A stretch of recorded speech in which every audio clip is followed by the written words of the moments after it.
मैं फिर आप लोगों के साथ क्लास 10th का एक्सरसाइज 4.2 इसका टॉपिक है solution of quadratic equation by factorization method, इसका डिस्कशन करने वाला हूं।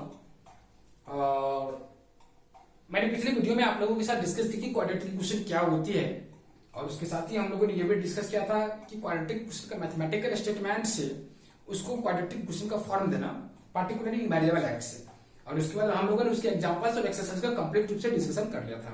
इस लेक्चर में हम लोगों को जो डिस्कस करना है वो डिस्कस करना है कि क्वाड्रेटिक इक्वेशन का सॉल्यूशन बाय फैक्टराइजेशन मेथड से क्या करेंगे, और किसी भी क्वाड्रेटिक इक्वेशन का जीरोज या रूट्स का मतलब क्या होता है। ठीक, इन चीजों का चलिए तभी हम लोग चलते हैं। तो सबसे पहले solution of quadratic equation by factorization method, सबसे पहले हम लोग लिखते हैं एक डेफिनेशन है मेरा, रूट्स ऑफ क्वाड्रेटिक इक्वेशन। ये नहीं लिखना है, देखिएगा बहुत इजी है। रूट्स ऑफ क्वाड्रेटिक इक्वेशन का मतलब क्या होता है हम लोग को ये समझना है। ए रियल नंबर, ये देखिए, a real number x is equal to alpha, या कुछ भी मान सकते हैं, के भी मान सकते हैं। मान लिया मैंने कि x is equal to k is called roots of quadratic equation ax square plus bx plus c is equal to 0 if a k square plus bk plus c is equal to 0। अगर किसी quadratic equation एक quadratic equation ax square plus bx plus c is equal to 0 है, तो k जो होगा इसका आपका roots होगा अगर आपका a k square plus bk plus c बराबर क्या होता है, 0 होता है। तो इस केस में ये जो x इक्वल टू k है वो आपका इसका रूट्स कहलाएगा। ठीक, या और k is also called solution या zeros of this quadratic equation. इस दिस का मतलब ये हो गया दिस क्वाड्रेटिक इक्वेशन। तो ये जो है ना, यही आपका जीरोज या सॉल्यूशन भी कहलाता है। We know that कि क्वाड्रेटिक इक्वेशन का जो डिग्री होती है वो 2 होती है, मैक्सिमम डिग्री कितनी होती है, 2। तो यहां पे मैं बोल सकता हूं a quadratic equation having at most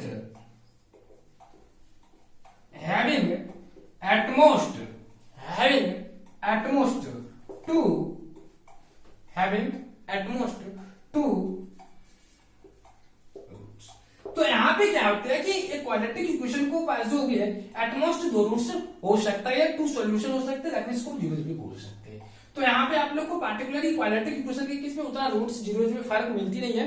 चलिए, अगर आप लोगों ने ये चीज समझ लिया तो मैं अब आप लोगों को बताता हूं कि क्वाड्रेटिक इक्वेशन को कैसे सॉल्व करता हूं फैक्टराइजेशन के हेल्प से। तो आप लोग नीचे की क्लास में 9th में फैक्टराइजेशन पढ़ेंगे, जिसमें एक टॉपिक था फैक्टराइजेशन ऑफ क्वाड्रेटिक एक्सप्रेशन और quadratic polynomial bye middle term splitting.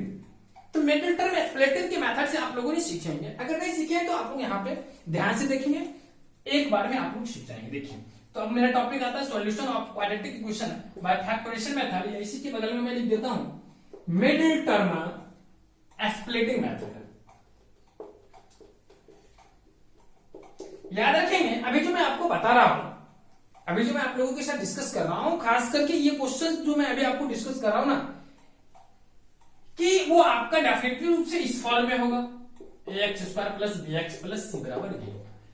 यहाँ पे abc आपका रियल नंबर रहेगी और a बराबर नॉट 0 होगी। इस तरह के जितने भी क्वाड्रेटिक पॉलिनोमियल आएंगे, मतलब क्वाड्रेटिक इक्वेशन आएंगे, उसको मैं मिडिल टर्म स्प्लिटिंग मेथड से फैक्टराइज कर सकता हूं। बट याद रखना, कोई जरूरी नहीं है कि आप हर एक क्वाड्रेटिक पॉलिनोमियल को इजीली आप उसको मिडिल टर्म में स्प्लिट कर ही सकते हो। तो आप उसी केस में मिडिल टर्म, तो अगर आप, बट आपके जो टॉपिक में दिया हुआ रहेगा अभी तत्कालीन, वही सारे आपको दिया रहेगा जिसका आप इजीली मिडिल टर्म में स्प्लिट कर सकते हैं। अगर आप नहीं करोगे तो फिर आपको आगे की टॉपिक में फिर मैं बताऊंगा जीरोज और roots of quadratic equation using discriminant formula. Discriminant formula उसी को हम लोग बोलते हैं श्रृंखलाधारी फार्मूला के हेल्प से हम लोग सीखेंगे। तो ये जो आपका quadratic equation x square plus bx plus c है, तो सबसे पहले इस तरह के मैं एक दो एग्जांपल लेकर के कैसी मिडिल टर्म में स्प्लिट करता हूं वो चीज मैं आप लोगों को सिखा देता हूं। 2-3 प्रॉब्लम लेता हूं, देखिएगा। ये आ गया पहला क्वेश्चन। अब मैं दूसरा क्वेश्चन लेता हूं, देखना।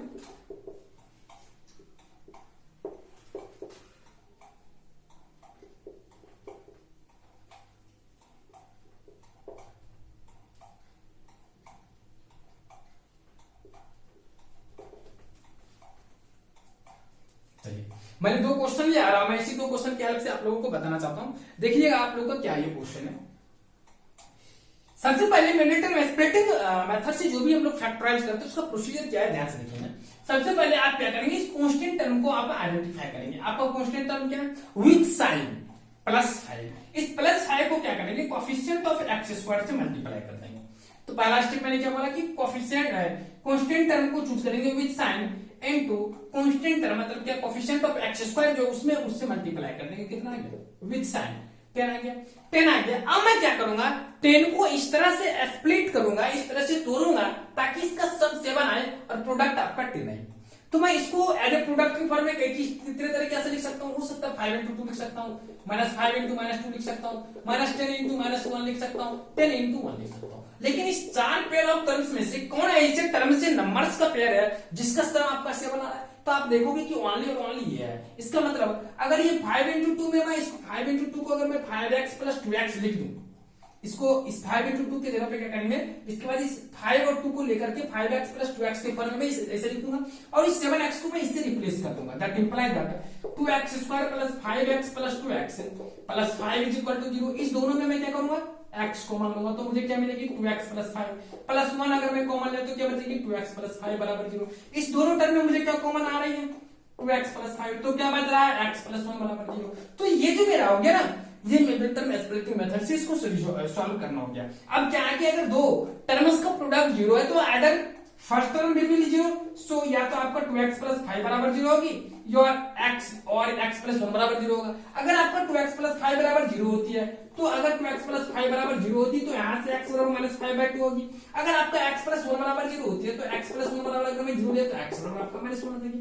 तो इस तरह से मैं x का वैल्यू इन ईच केस में फाइंड कर सकता हूं। तो यही तो हो गया ना आपका solution of quadratic equation by factorization method, या इसी को मैं बोलता हूं मैंडेटरी स्प्लिटिंग मेथड से x का वैल्यू निकालना, that means solution quadratic equation करना।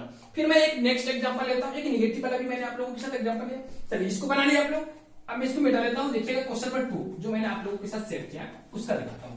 वो जो मैंने क्वेश्चन लिया है उसमें मैंने क्या किया है, देखिएगा आप लोग ध्यान से। ये लिया 3x² - 2x - 5 = 0। अगर मैं इसे सॉल्व किया तो मैं इसको क्या करूंगा, पहले इस कांस्टेंट टर्म का मैं कोएफिशिएंट ऑफ x² से मल्टीप्लाई करूंगा तो मेरा कितना है, 3 × -5 दैट मींस -15।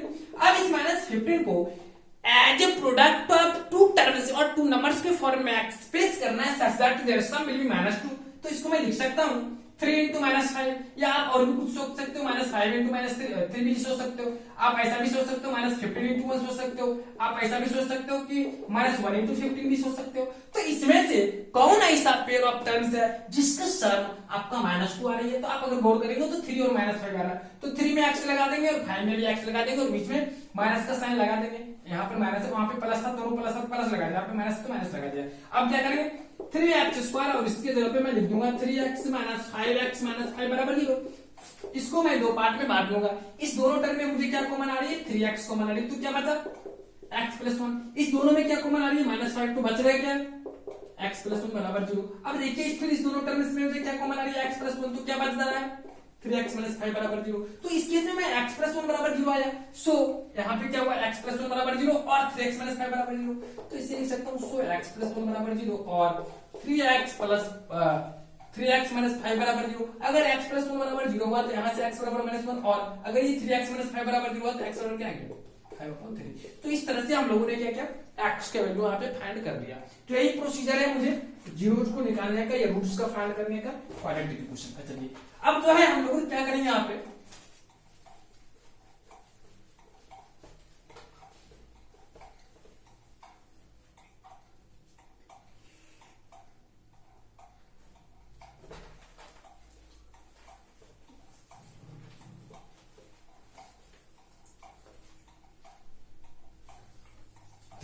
तो अगर आप लोगों ने ये चीज सीख लिया तो मैं आप लोगों को अब नेक्स्ट क्वेश्चन की तरफ चलता हूं। आप लोग की बुक में कुछ क्वेश्चंस दिए हुए देखना आप लोग। ये एग्जांपल नंबर 3 देखिएगा आप लोग का। एग्जाम्पल नंबर 3 में बोला है कि find the roots of the equation 2x² minus 5x 2x² minus 5x plus 3 is equal to 0। तो जो मेरा प्रोसीजर है वही प्रोसीजर हम लोग यहाँ पे भी यूज करेंगे। 3 को 2 से मल्टीप्लाई करेंगे, मतलब कांस्टेंट टर्म को कोएफिशिएंट ऑफ x² से मल्टीप्लाई करेंगे तो मुझे क्या मिलेगी 6 मिलेगी। उसके बाद उस 6 को इस तरह से मुझे स्प्लिट करना है such that sum will be minus 5। तो इस केस में मैं क्या कर सकता हूँ 6 को लिख सकता हूँ 2 into 3 2 into minus 3 6 into 1 minus 6 into minus 1। इन सारे टर्म्स को मल्टीप्लाई करोगे तो 6 आ रहा है, लेकिन इसमें से कौन पेयर ऑफ टर्म्स है जिसका सम -5 दे रही है, तो आप देख रहे हैं कि ये दे रही है। इसका मतलब इसको मैं लिख सकता हूँ -2x minus 3x। That imply that इसको मैं आराम से लिख सकता हूँ 2x² minus 2x minus 3x plus 3 is equal to 0। अब इसको अगर मैं सेपरेट कर दिया तो यहाँ से मैं 2x कॉमन लिया तो मुझे क्या मिलेगी x minus 1। इसमें से जो -3 कॉमन मैं ले लिया तो मुझे क्या मिलेगी x minus 1 बराबर 0। अब इसके बाद क्या करना है कि दो टर्म में मैं फिर इसको सेपरेट कर दिया, इसमें से दोनों में क्या कॉमन आ रहा है x minus 1। अगर मैं इसमें से x minus 1 कॉमन ले तो यहाँ पे 2x और इसमें से मुझे क्या मिलेगी -3 बराबर 0। अब देखिए दो नंबर का अगर प्रोडक्ट 0 होती थी आइदर फर्स्ट टर्म में भी 0 x minus 1 बराबर 0 और सेकंड टर्म बराबर 0 हो जाएगा। तो इस केस में तो x बराबर 1 और ये x बराबर क्या आ जाएगा 3/2 आ जाती है। तो इस तरह से हम लोगों ने एग्जांपल नंबर 3 को भी सॉल्व कर लिया। अब देखते हैं एग्जांपल नंबर 4 नंबर जो आपका दिया हुआ 6x² minus x minus 2 is equal to 0। तो 6x² minus x minus 2 is equal to अगर 0 दी हुई है तो यहाँ पे कांस्टेंट टर्म मेरा क्या -2 है, कोएफिशिएंट ऑफ x² क्या है 6। दोनों को अगर मैं इच अदर मल्टीप्लाई करूं तो कितना आ गया -12। तो अगर -12 मैंने लिया तो -12 को इस तरह से as a product of two terms के फॉर्म में एक्सप्रेस करना है such that their sum will be -1। तो मैं लिख सकता हूं इसको -6 into 2 6 into -2 12 into -1 -1 into 12 4 into -3 3 into 4। अब इसमें से कौन पेयर ऑफ नंबर्स है जिसका सम जो है आपका -1 आ रहा है। तो आप अगर गौर करोगे तो ये आपका -4 और 3 आ रही है। इसका मतलब मैं यहाँ पे 6x² minus 4x plus 3x minus 2 equal to 0 आराम से लिख दूंगा। इस दो फर्स्ट टर्म वाले दो टर्म में मैं अगर 2x कॉमन ले लिया तो मुझे क्या बचेगी 3x minus 2 प्लस अगर मैं इसमें 1 कॉमन लिया तो यहाँ पे 3x minus 2 बराबर 0। अब देखिए दो टर्म में आ गया, अगर मैं इसमें से 3x minus 2 कॉमन लिया तो मुझे क्या बचेगी 2x plus 2 बराबर 0। तो यहाँ पे प्रोडक्ट ऑफ टू टर्म्स जो है आपका क्या है 0 है। तो either first term will be 0 और या सेकंड टर्म बराबर 0। So if we take 3x minus 2 is equal to 0 और 2x plus 1 is equal to 0 then we get x is equal to 2/3 और x is equal to -1/2। तो इस तरह से मैं क्या कर सकता हूँ इस क्वेश्चन नंबर 4 को भी सॉल्व कर सकता हूँ। तो यहाँ पे कुछ है नहीं, सिंपली है कि आप क्या करें कि कांस्टेंट टर्म को सबसे पहले कोएफिशिएंट ऑफ x² से मल्टीप्लाई करें, उसके बाद जो भी आपका उसका वैल्यू आएगा उसको इस तरह से as a product of two numbers के फॉर्म में एक्सप्रेस करोगे such that their sum will be coefficient of x आ जाए और वो जो हो गया वही आपका मिडिल टर्म को स्प्लिट करने के लिए हेल्प कर देगा। तो इस तरह से फिर मैं प्रोसीड करता हूँ। उसके बाद तो आप लोग ये 4-5 क्लास की चीजें आती है। चलिए अगर आप लोगों ने ये 4 नंबर क्वेश्चन को समझ गए तो मैं अब चलता हूँ देखना क्वेश्चन नंबर एग्जाम्पल नंबर 5 की तरफ। देखिए एग्जाम्पल नंबर 5 आप लोगों से क्या राइज कर रहा है।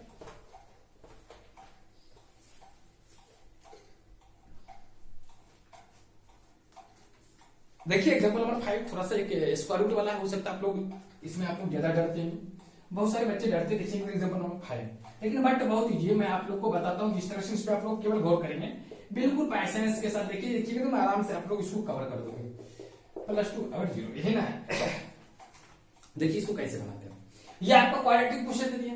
अब इसको हम लोग कैसे बनाएंगे तो एकदम सिंपल तरीका है, जैसे मैं बता रहा हूँ ना आप लोग ध्यान देंगे। सबसे पहले क्या करना है कि इसको जो प्रोसीजर मैंने आपको बताया वही प्रोसीजर यहाँ पे भी सुनिए। 2 को 3 से मल्टीप्लाई कर लेंगे, कितना आ जाएगी 6। अब जो है 6 को एज ए प्रोडक्ट ऑफ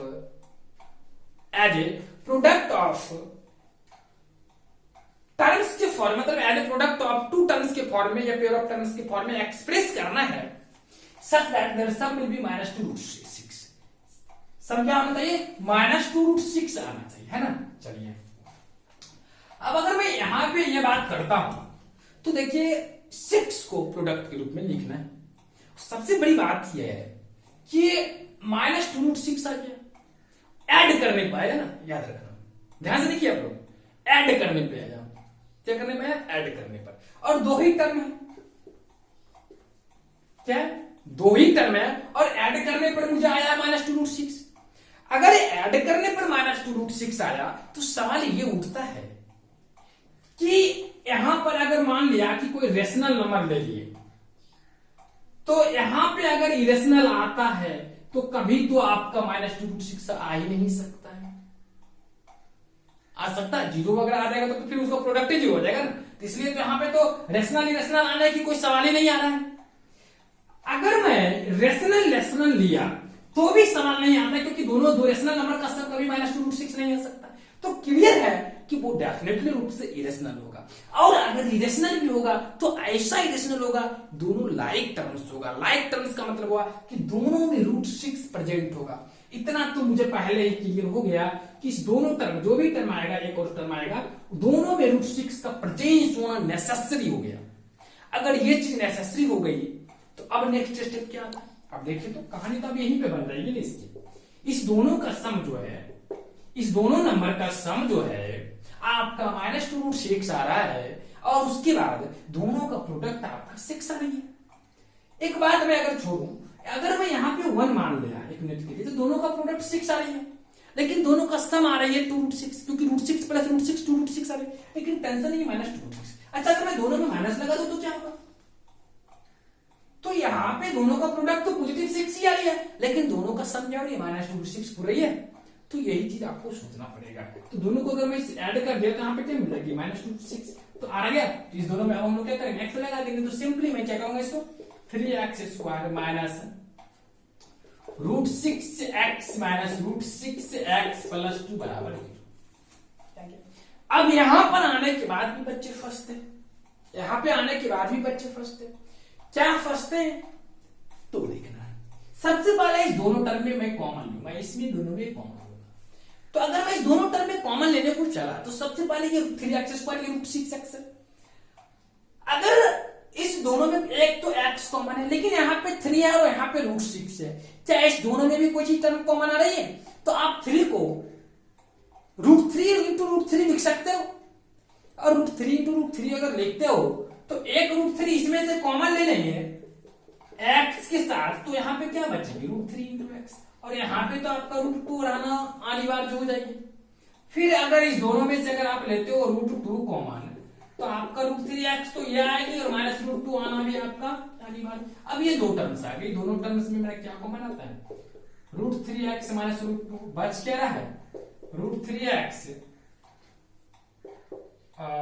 बच क्या रहा है? √3x -√2 is equal to 0। दोनों का प्रोडक्ट 0 है, तो मेरा क्या होगा? √3x -√2 बराबर 0। सो यहां से आपका x बराबर √2 अपॉन √3 दैट विल बी √2/3 आ जाएगी। इस तरह से आपका ये क्वेश्चन भी कंप्लीट हो गया। चलिए, अगर ये आपने क्वेश्चन नंबर 5 कर लिया तो मैं चलता हूं क्वेश्चन नंबर 6 में।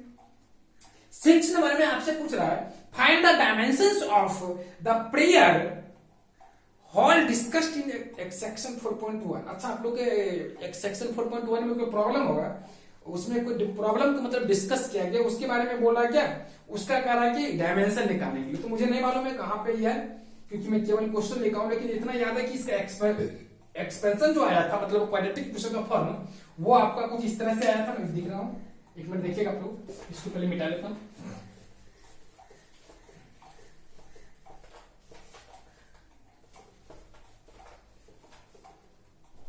तो इसमें क्या है, इसमें आपसे बोला क्या कि वो डायमेंशन लिखने के लिए। तो वहां पे जो क्वाड्रेटिक इक्वेशन मिला ना, कुल मिलाकर से आपसे ये सवाल पूछा जा रहा है कि वहां पे जो क्वाड्रेटिक इक्वेशन मिला था 4.1 सेक्शन 4.1 में, उसका कह रहा है क्या? सॉल्यूशन करने के लिए। तो वो आपका जो क्वाड्रेटिक इक्वेशन मिला था वो मिला था 2x² + x - 300 = 0। अब इससे मुझे क्या करना है? सॉल्व करना है।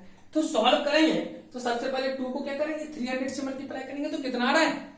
-300 है, तो -600 को इस तरह से as a product of terms में एक्सप्रेस करेंगे ताकि उसका सम जो हो वो आपका प्लस होना चाहिए। तो यहाँ पे -300 कितना हो गया? -600। अब -600 को कितने तरीका से लिख सकते हो as a product such that their sum will be +1। ये आपका कितना नंबर क्वेश्चन है? देख लेते हैं, 6 नंबर। तो बहुत ही सिंपल है। अगर आप इसको थोड़ा सा सोचते हो तो मैं इसको 25 × -24 अगर लिख दिया और दोनों में अगर मैं x से स्टिच कर दिया तो फिर क्या, इसका मतलब हुआ या तो आपका 2x प्लस 25 बराबर 0 होगा और x माइनस 12 बराबर 0 होगा। अगर आपका 2x प्लस 25 बराबर 0 होता है तो x बराबर आपका माइनस 25/2 और यहाँ से x बराबर 12 आ जाएगा। तो इस तरह से अब यहाँ पे सवाल भी यह है कि डायमेंशन की बात तो डेफिनेटली आपका नेगेटिव डायमेंशन हो नहीं सकता है, तो हम लोग क्या करेंगे, तो x बराबर 12 हो जाएगा ना, ये आपका डायमेंशन मतलब लेंथ हो या ब्रेथ हो जो भी होगा अपना समझ लेंगे। चलिए, तो इस तरह से हम लोगों ने क्या किया कि 4.2 का जो है कंप्लीट रूप से ये आपका एग्जांपल्स जो था डिस्कशन कर लिया। अगर आप लोगों ने एग्जांपल्स का डिस्कशन कर लिया तो मैं एक्सरसाइज की तरफ करता हूँ, देखना आप लोग एक्सरसाइज में क्या क्वेश्चन में पूछा जा रहा है। इसी तरह के सारे सवाल हैं आप लोग को एक्सरसाइज में भी। चलिए, तो एक्सरसाइज का सबसे पहला क्वेश्चन जो आपसे पूछा जा रहा है वो बोल रहा है find the roots of the following equation quadratic equations by factorization. तो सबसे पहला जो क्वेश्चन है आपका दिया हुआ है x square minus 3x minus 10 बराबर 0। तो सिमिलरली मैं क्या करूंगा, इस माइनस 10 को इस कोएफिशिएंट ऑफ एक्स स्क्वायर से मल्टीप्लाई करूंगा तो माइनस 10 को as a term of product of two terms की फॉर्म इस तरह से एक्सप्रेस करेंगे such that the sum will be minus 3 and product will be minus 10। तो इसको मैं लिख सकता हूं माइनस 10 को क्या माइनस 5 इंटू 10, तो माइनस 5 प्लस 10 माइनस 3 आ रही है। तो इसका मतलब मैं इसको लिख सकता हूँ x square minus 5x plus 2x minus 10 बराबर 0। अब इस फर्स्ट टू टर्म में सेकंड टू टर्म में, फर्स्ट टू टर्म में अगर मैं x कॉमन लिया तो मुझे मिलेगा x माइनस 5, और अगर मैं सेकंड टू टर्म में 2 कॉमन लिया तो मुझे x माइनस 5 बराबर 0। अब इस दो टर्म में अगर मैं x माइनस 5 कॉमन लिया तो मुझे क्या मिल गया x plus 2 equal to 0। So first term या तो 0 होगा या सेकंड टर्म 0 होगा। सो आइदर x माइनस 5 बराबर 0 और x प्लस 2 बराबर 0। In that case we get x बराबर 5 और x बराबर क्या हो जाएगा माइनस 2। इस तरह से हम लोगों ने क्वेश्चन नंबर 1 को कंप्लीट सॉल्यूशन कर लिया। फिर देखिए क्वेश्चन नंबर 2 की तरफ चलता हूं, वो आपका दिया हुआ 2x square plus x minus 6 is equal to 0। अगर मैं इसे फिर से उसी तरह से आगे बढ़ा तो यहाँ पे इस कांस्टेंट टर्म को अगर आप कोएफिशिएंट ऑफ एक्स स्क्वायर से मल्टीप्लाई करोगे तो माइनस 12 आएगा। माइनस 12 को इस तरह से एक्सप्रेस करना है as a product of two terms की फॉर्म में such that their sum will be plus 1। तो इस केस में आप माइनस 12 को सिमिलर वे कह सकते हैं, माइनस 12 बराबर क्या 4 इंटू माइनस 3। और इसमें अगर मैं x स्टिच कर दूं तो 2x square plus 4x minus 3x minus 6 बराबर 0 लिखने में कोई कहीं प्रॉब्लम नहीं। फिर इस फर्स्ट टर्म में से क्या करूंगा, इस फर्स्ट टू टर्म में 2x अगर कॉमन ले लिया तो यहाँ पे क्या बच गया x प्लस 2, और इसमें अगर माइनस 3 कॉमन लिया तो यहाँ पे x प्लस 2 बराबर 0।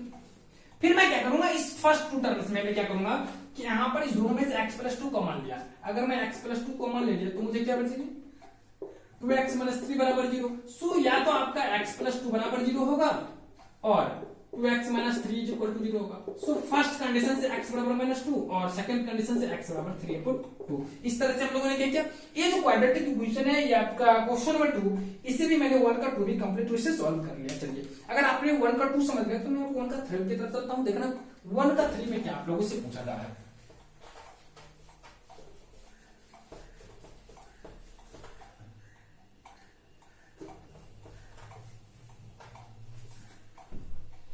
तो 1 का 3 जो है आपका वो दिया हुआ है 1 का 3 जो है आपका root under 2 x square plus 7x plus 5 root 2 is equal to 0। अब इसी तरह से मैं इसको भी क्या करूंगा, कांस्टेंट टर्म को कोएफिशिएंट ऑफ एक्स स्क्वायर से मल्टीप्लाई करूंगा। सॉरी आप लोगों को ये सब नहीं दिख रही ना, यहाँ पे रूट 2 एक्स स्क्वायर है, रूट 2 एक्स स्क्वायर। अब इस 5 रूट 2 को अगर मैं रूट 2 में मल्टीप्लाई करूंगा तो मुझे क्या मिलेगी 10 मिलेगी। 10 को मैं इस तरह से रिजॉल्व करूंगा as a product of two number such that their sum will be 7, और प्रोडक्ट तो वही रहेगा ही। तो इसको अगर मैं लिखूंगा 10 को लिख सकता हूँ 5 इंटू 10, और इसको मैं लिख सकता हूँ 5x plus 2x that sum will be 7x। तो इसको मैं लिख सकता हूँ finally root 2 times x square plus 5x plus 2x plus 5 root 2 is equal to 0। अगर मैं इस फर्स्ट टू टर्म में और सेकंड टू टर्म में अगर क्या है कि हम लोगों को मिला है root under 2 into x plus 5 into x plus root 2 बराबर 0। तो यहाँ पे product of two terms will be 0। So either root 2 x plus 5 बराबर 0 और x प्लस रूट अंडर 2 बराबर 0। अगर मेरा फर्स्ट टर्म 0 होता तो यहाँ से x बराबर क्या मुझे मिलेगी x is equal to minus 5 upon root 2, और यहाँ से x बराबर क्या मिलेगी मुझे माइनस रूट 2। तो दोनों में से कोई कहने का मतलब दोनों जो गया क्या गया, इस क्वेश्चन का फाइनल आंसर हो गया। तो ये आपको क्वेश्चन नंबर जो हो गया ये थर्ड हो गया। थर्ड के बाद में चलता हूँ क्वेश्चन नंबर 4 की तरफ। देख लो क्वेश्चन नंबर 4 आप लोगों से क्या बोल रहा है। क्वेश्चन नंबर 4 देखिए आप लोग, मैं अब चलता हूँ क्वेश्चन नंबर 4 की तरफ। देखिए क्वेश्चन नंबर 4 क्या है। क्वेश्चन नंबर 4 जो है आपका, एक मिनट के लिए मैं देखता हूँ क्वेश्चन नंबर 4। देखिए क्वेश्चन नंबर 4 है 2x²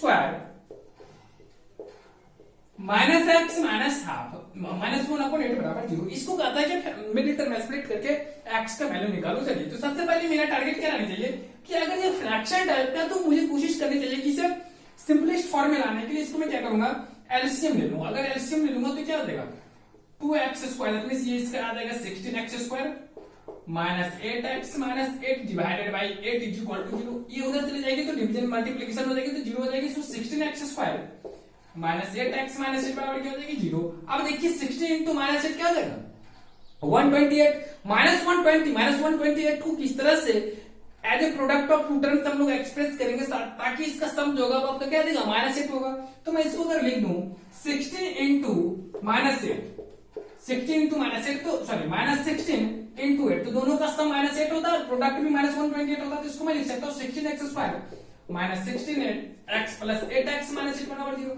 फर्स्ट टू टर्म में आपको क्या कॉमन आ रही है 16x, तो बच क्या रही है x माइनस 1 और सेकेंड टू टर्म में आपका 8 कॉमन आ रही है तो क्या बच रही है x माइनस 1 तो बराबर 0। अगर इस दोनों टर्म में मुझे कॉमन लेना तो क्या कॉमन आ रही है x माइनस 1 तो बच क्या रहा है 16x प्लस 8 बराबर 0। अब ये देखिए प्रोडक्ट ऑफ टू टर्म्स क्या है 0 है, आइदर फर्स्ट टर्म में भी 0 तो यहां से पूछ सकता हूं x माइनस 1 बराबर 0 या आपका सेकंड टर्म 0 होगा तो 16x प्लस 8 बराबर क्या होगा 0। अगर फर्स्ट टर्म 0 हो तो x बराबर यहां से 1 और यहां से आपका x बराबर क्या देगा -8 upon 16 that will be minus half. तो इस तरह से हम लोगों ने क्या क्या किया x का वैल्यू 1 और माइनस हाफ फाइंड कर लिया। ये क्वेश्चन नंबर 4 के लिए। 4 के बाद आपका आता है क्वेश्चन नंबर 5। तो मैं इसे सबसे पहले डिलीट कर लेता हूं। देखिए क्वेश्चन नंबर 5 में क्या होगा, देखिए क्वेश्चन नंबर 5 जो आपका दिया हुआ है इसमें कह रहा है कि आपको जो क्वाड्रेटिक इक्वेशन है 100x² minus 20x plus 1 100x² minus 20x plus 1 is equal to 0। तो ये जो आपको दिया हुआ है ना, तो सबसे पहले मुझे क्या करना है, इस कोफिशिएंट ऑफ x² को कांस्टेंट टर्म से मल्टीप्लाई करेगी तो मुझे क्या मिलेगी 100 को इस तरह से as a product of two terms की फॉर्म में एक्सप्रेस करना है ताकि उसका सम माइनस 20 आए। तो मैं 100 इज इक्वल टू लिख सकता हूँ -10 इंटू -10। तो दैट मींस इसको imply that 100x² minus 10x plus 1 is equal to 0 आएगी। First two term second two term, तो फर्स्ट टू टर्म में अगर मैं 10x कॉमन लिया तो मुझे मिल जाएगी 10x माइनस 1। जबकि अगर मैं सेकंड टर्म में -1 कॉमन लिया तो भी मुझे मिलेगी 10x माइनस 1 बराबर 0। फिर ये दो टर्म में डिवाइड हो जाएगा, दोनों में मुझे क्या कॉमन आ रही है 10x माइनस 1। फर्स्ट टर्म में क्या बचेगी 10x, सेकंड टर्म में फिर -1 is equal to 0। Product of two terms अगर 0 है तो आइदर फर्स्ट टर्म में भी 0 और सेकंड टर्म, तो दोनों का दोनों तो सेमी टर्म है। तो सिंपली हम लोग x बराबर डायरेक्टली 1/10 लिख देंगे तो कोई दिक्कत आप लोगों को नहीं होगी। तो इस तरह से हम लोगों ने क्वेश्चन नंबर 5 को भी कंप्लीटली रूप से सॉल्यूशन कर लिया। अब देखिए हम लोग नेक्स्ट क्वेश्चन करते हैं जो कि आपको वर्ड प्रॉब्लम से रिलेटेड है। तो इसमें बोल रहा है solve the problems given in example 1। तो एग्जांपल 1 में कोई प्रॉब्लम शायद आप लोगों को दिया हुआ है, उसको सॉल्व करने को बोला है तो आप लोग कर लेंगे आराम से, क्योंकि एग्जांपल 1 में कौन सा है वो क्वेश्चन इसमें लिखी हुई नहीं है, हमको कैसे अपना कर लेना आप लोग। चलिए अब जो है आपका एग्जाम ये क्वेश्चन नंबर 3 की तरफ चलते हैं। क्वेश्चन नंबर 3 में क्या दिया हुआ देखना हम लोग। Find two numbers whose sum is 27। तो यहाँ पे बोला कि दो नंबर का सम आपका 27 है। तो आप आराम से बोलोगे कि अगर let first number be x, अगर मेरा फर्स्ट नंबर एक्स होता है तो डेफिनेटली सेकंड नंबर जो होगा वो क्या होगा 27 माइनस एक्स, क्योंकि दोनों का सम जो है आपका 27। According to question their product is 182।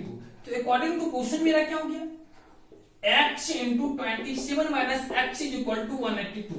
That implies that अगर इसको इससे मल्टीप्लाई किया तो 27x minus x square is equal to 182। अगर इसको मैं फिर राइट हैंड कर दिया तो इसको आ जाएगा x square minus 27x plus 182 is equal to 0। अब यहाँ पे क्या है कि इसको मुझे मिडिल टर्म में स्प्लिट करना है।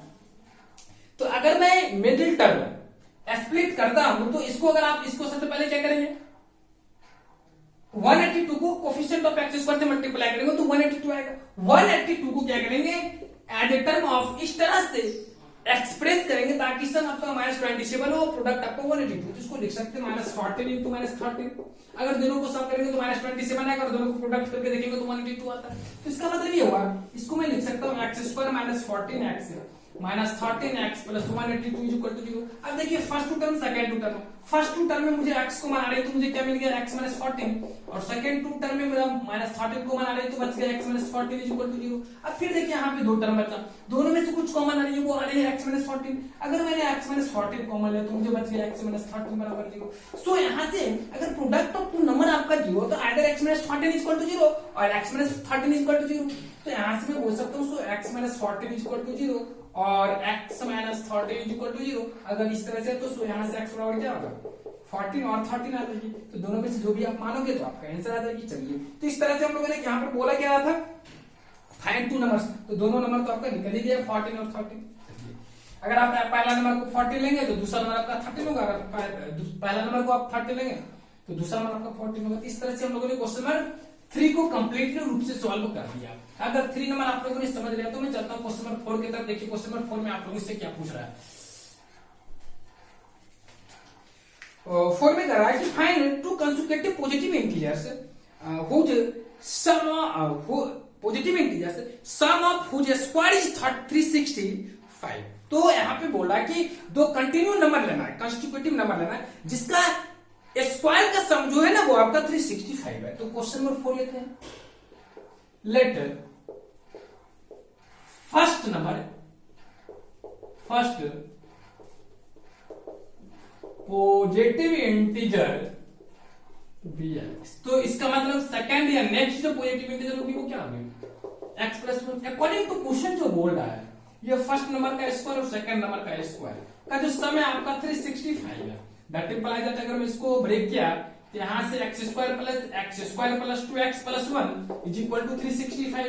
दैट इंप्लाइज दैट यहाँ से मुझे मिल गया 2x² + 2x, ये इधर आ जाएगी तो -364 इज इक्वल टू 0।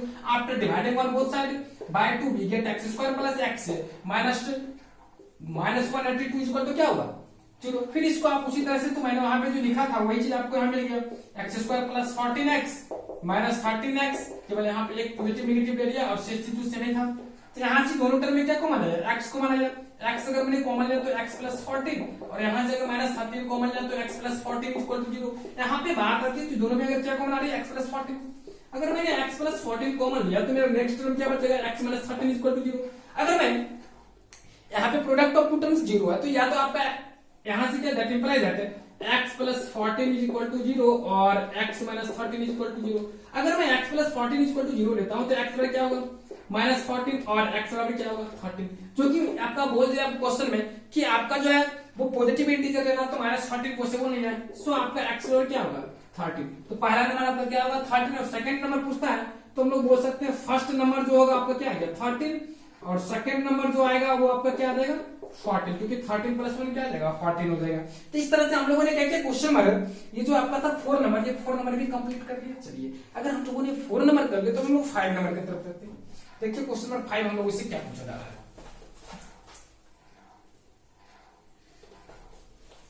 देखिए क्वेश्चन नंबर 5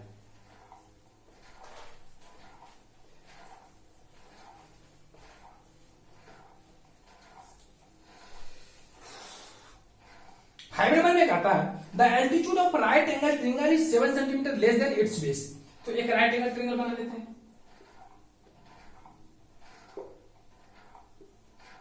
इसमें बोला है the altitude of right angle triangle is 7 centimetre less than it's base. अगर मैं बेस को x मान लिया तो आपका एल्टीट्यूड जो है वो 7 सेंटीमीटर लेस है और इसका हाइपोटेन्यूज जो है 13 सेंटीमीटर है।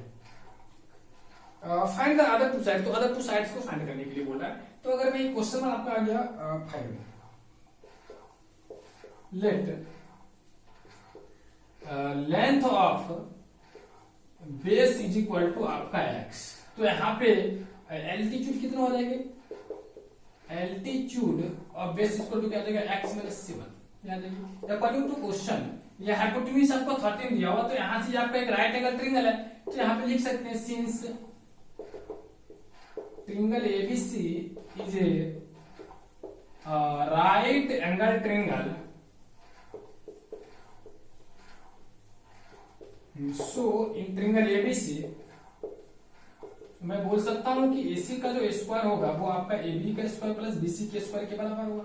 दैट इंप्लाइज दैट 13 का स्क्वायर इक्वल टू क्या होगा एक्स माइनस 7 का स्क्वायर प्लस एक्स स्क्वायर, इसको अगर मैं रिजॉल्व किया तो यहाँ से मुझे एक्स स्क्वायर 2x स्क्वायर आ जाएगी और ये आपका माइनस 14x आ जाएगी प्लस 49 इसको क्या होगा 169। अगर ये इधर आ जाती है तो मुझे यहाँ से क्या मिलेगी 2x स्क्वायर माइनस 14x, ये अगर इधर आ जाती है तो मेरा क्या होगा माइनस 120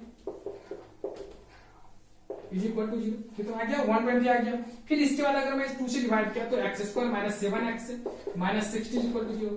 अब यहाँ पे जो आपका इसका मिडिल टर्म स्प्लिट करेंगे तो हम लोग डायरेक्ट लिख ले, स्पेस कम है इसलिए मैं डायरेक्ट लिख लिया, आप लोग कर लेना। अब यहाँ पे इसको एक प्रोडक्ट अगर आपका 0 के बराबर है तो ये तो आपको नेगेटिव देगा, नेगेटिव तो पॉसिबल नहीं है, सो एक्स बराबर क्या होगा 12। अगर आप एक्स का वैल्यू 12 लेते हैं तो आपको इस क्वेश्चन में पूछ रहा है क्या find the other two side, तो अदर टू साइड में आपका ये एक्स मतलब बीसी जो होगा बेस क्या हो जाएगा, बेस बराबर आपका 12 हो जाएगा और एल्टीट्यूड जो होगी एल्टीट्यूड वो आपकी जो होगी 12 माइनस 7 कितना हो जाएगा 5 हो जाएगा। तो इस तरह से हम लोगों ने क्या किया आपका बेस और एल्टीट्यूड दोनों को फाइंड कर लिया। और इसके बाद आपको क्वेश्चन नंबर 6 की तरफ हम लोग चलते हैं। देखो क्वेश्चन नंबर 6 क्या आप लोगों से पूछ रहा है, क्वेश्चन तो आपको बहुत इसी तरह से इजी को मिलेंगे, कोई डिफिकल्टी आपको नहीं मिलेगी क्वेश्चन में। चलिए हम लोग चलते हैं क्वेश्चन नंबर 7 की तरफ, सॉरी 6 की तरफ। क्वेश्चन नंबर 6 में कह रहा है a cotton industry produces a certain number of pottery articles in a day। एक दिन में जो आपका छोटी मोटी उद्योग जो होती है ना वो आपको बोल रहा है कि कुछ पॉटरी मतलब खिलौने टाइप का होता है उसको वो बनाता है। फिर कहता है it was observed on a particular day that the cost of product of each article was 3 more than twice the number of articles. माने एक दिन में जितने आर्टिकल्स को बनाया जाता है तो उसका जो आपका ईच आर्टिकल मतलब ईच पॉटरी का जो आपका प्राइस है वो 2 टाइम्स प्लस 3, मतलब कि जितना नंबर ऑफ पॉटरी को बनाया जाता है इन वन डे, अगर मैं एक्स मान लू तो 2x प्लस 3 उसका जो होता है ना कॉस्ट प्राइस होता है। तो यहाँ पे कॉस्ट प्राइस करता हूं प्राइस हो जाता है। फिर पूछता है कि if the total cost of production on that day was ₹19, अगर 90 रुपीज का वो आपका टोटल कॉस्ट होता है तो find the number of article produced and the cost of each day. तो हम लोग लिखेंगे लेट कॉस्ट ऑफ, यहां पे बात हुआ नंबर ऑफ पोटरी के बारे में तो हम लोग ये ऐसा लिखते हैं लेट नंबर ऑफ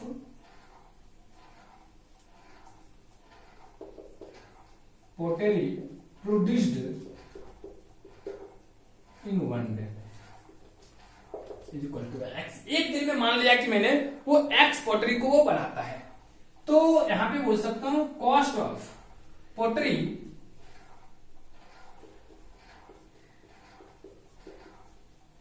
क्या बोला वो इसके डबल से 3 यदि अकॉर्डिंग टू क्वेश्चन क्या बोला वो कि इस दोनों का जो प्रोडक्ट है वो आपका कितना रुपीज के बराबर है 90 रुपीज का। अगर मैं इसे सिंपलेस्ट फॉर्म में लाऊं तो ऐसा कुछ आ रहा है। अब इसको मैं अगर स्प्लिट करूंगा तो ये आपका माइनस है क्या आ गया 180 आ गया माइनस 180 आ गया। तो आप इसको किस तरह से एक्सप्रेस करेंगे ताकि आपका ये सब आपका 3 आ जाए। तो इसको अगर आप करोगे ना तो 15 माइनस 12x माइनस 90 बराबर 0 कैसे हुआ। तो आप देखिए माइनस 19 तो माइनस 180 होता है। अगर माइनस 180 को आपको इस तरह से एक्सप्रेस करना कि सम आपका 3 हो लेकिन प्रोडक्ट आपका माइनस 120, तो आप अगर 15 इंटू माइनस 12 लोगे ना इसको आप ऐड करके देखो तो 3 भी आ रहा है और इसको प्रोडक्ट करके देखो तो माइनस 180 भी आ रही है। अब इस दोनों में कॉमन लेंगे तो क्या कॉमन आ रही है x2 क्या बच रहा है 2x प्लस 15। अगर इसमें आप माइनस 12 कॉमन ले लेंगे सॉरी 6 कॉमन लेंगे तो आपका 2x प्लस 5 यहाँ पे भी बच रही है इज इक्वल टू 0 6 15। तो अब इसमें क्या है कि आप इसको लिख सकते हैं x minus 6 into 2x plus 15 is equal to 0। तो यहां से x बराबर आपको क्या मिला 6 और x बराबर minus 15 upon 2 but x equal to minus 15 upon 2 is not possible because यहाँ पे नंबर ऑफ पॉटरी मतलब खिलौने की संख्या कभी भी नेगेटिव नहीं हो सकती है। तो यहाँ पे x बराबर क्या है 6, सो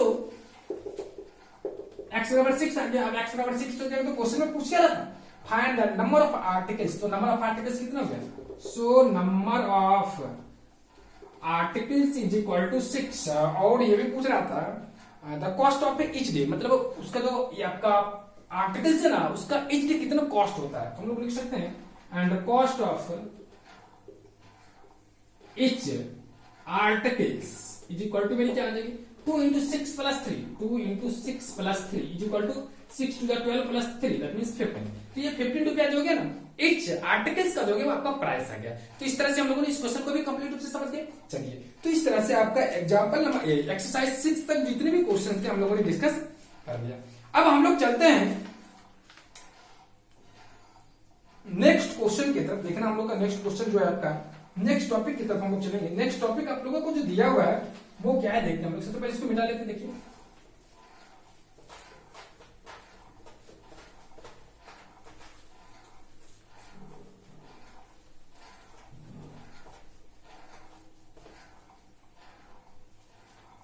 तो सबसे पहले हम लोग अब चलेंगे नेक्स्ट टॉपिक की तरफ। लेकिन नेक्स्ट टॉपिक की तरफ चलने से पहले सबसे पहले हम लोगों ने क्या किया, एक्सरसाइज 4.1 को कंप्लीट किया, 4.2 को कंप्लीट किया। अब हम लोग नेक्स्ट क्लास में जो डिस्कस करेंगे वो आपका होगा 4.3, जिसमें मुझे डिस्कस करना है solution of quadratic equation bye square completing method. तो स्क्वायर कंप्लीटिंग मेथड के हेल्प से हम लोग क्या करेंगे, किसी भी क्वाड्रेटिक इक्वेशन को सॉल्व करना सीखेंगे। क्या होती है उसके बारे में भी हम लोग डिस्कस करेंगे। फिर मैं आप लोगों के साथ मिलूंगा जिसमें आपको चर्चा करूंगा स्क्वायर कंप्लीटिंग मेथड से किसी भी क्वाड्रेटिक इक्वेशन को सॉल्व करने का तरीका। Thanks all of you, bye all of you.